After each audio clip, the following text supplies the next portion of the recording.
Creativity جو ہے وہ آس پاس موجود تھی، یا یہ کہ یہ ماحول کی طرف سے آئی، یا بچپن میں کہانیاں تھیں آس پاس آپ کے، آپ نے کہانیاں سنی؟ بچپن میں کہانی بہت زیادہ تھی، کیونکہ ابھی تک یاد ہے چھوٹی سی تھی، اور ہم بنوں میں ہوتے تھے اچھا. سو میں تو آج جب واپس اسکول سے بھاگتی تھی تو میری دادی انتظار کر رہی تھی، اللہ ان کو جنت نصیب کرے، اور وہ کیا ہے حضرت امیر حمزہ کی داستان، جی امیر جی، حمزہ، داستان اور وہ عمرو عمرو عیار، یار. اور وہ تھوڑی تھوڑی مجھے باتیں یاد ہیں. تو وہ پھر ہم کہتے اچھا، ہم ان کو بیجیر کہتے تھے، اچھا اچھا، بیجیر، پھر آج آپ نے ویٹ کرنا ہے. پھر وہ جب آتی تھی تو پھر کہانی سنتے تھے. پھر جب واپس پشاور گئے تو میری پھپھی، ان کو بڑا شوق تھا، تو وہ اس زمانے میں اتنا اچھا ٹائم تھا، وہ رشین بک فیئر ہوتے تھے اور پتہ نہیں کیا اچھا کیا، بڑی کلچرڈ پلیس تھی کلچرل. پشاور اس اچھا. زمانے میں.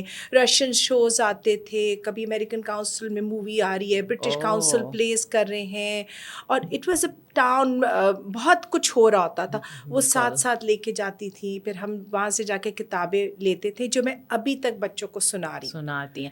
یہ میں جس طرح سے آپ بتا رہی ہیں نا، اور میں امیجن کر رہی ہوں، تو ایک فیری ٹیل قسم کا ماحول میرے ذہن میں کریٹ ہو رہا ہے، کہ ایک ہرا بھرا سا علاقہ اور پیارا سا گھر اور سارے رشتے آس پاس. تو یہ چیز جو ہے وہ تھوڑی اب کم ہو گئی ہے بدقسمتی سے. بالکل جی. بالکل. اور میں اس پہ بھی بڑا امفسائز کرتی ہوں کہ بڑوں کا بہت ہاتھ ہوتا ہے کہ کس طرف بچوں کو لے کے جا رہے ہیں. آپ کہہ رہی ہیں نا کہ وہ برٹش کاؤنسل بھی لے کے جاتے تھے، کہیں کوئی پروگرام ہو رہا ہے تو لے کے جا رہے ہیں. تو میں ابھی بھی میں دیکھ رہی ہوں یہاں پہ بک فیئرز ہو رہی ہیں، سب ہو رہا ہے. تو میں کہتی ہوں اس میں والدین کی بہت زیادہ کانشیس ایفرٹ جو ہے وہ چاہیے ہوتی ہے، جہاں جس رخ پہ وہ بچوں کو لے جانا چاہ رہے ہیں، اور وہ آہستہ آہستہ آہستہ پھر بلٹ ان ہوتی چلی جاتی ہے اور بڑھتی چلی جاتی ہے.